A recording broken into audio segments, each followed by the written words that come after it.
يعني مشكلة رجال الله منطيه مرة عبارة عن درة، من الجمال جميلة، من الأخلاق خلوقة، من النسب صاحبة نسب، من الأدب صاحبة أدب، وتشوفه يروح عينه وكحة ملحة يباوع على الأخريات.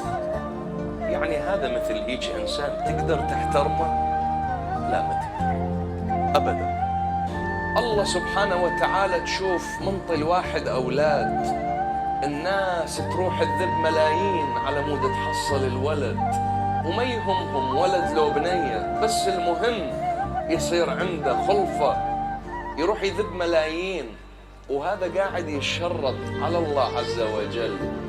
يقول له جابت، قال له بنية، قال له أم بنية جابت. هذا تقدر تحترمه؟ لا. ناس تتمنى الولد، يتمنون أن يخلفون ولد، يقول لك لأنه الولد يبقى لي. في عقليته الشرقية، احنا في عقليتنا الشرقية أنه الولد بيستمر النسل، وناس تتمنى الولد.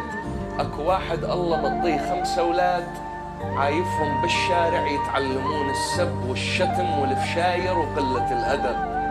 هذا تقدر تحترمه؟ وانت حتى تعذرني من قلت لك اكثر واحد احتقره البيده نعمه وما يقدر.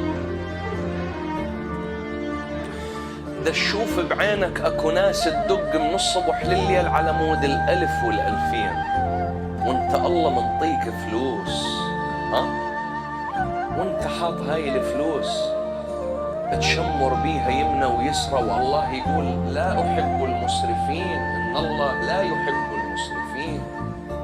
أنت لا عاد قد ما عندك إحساس.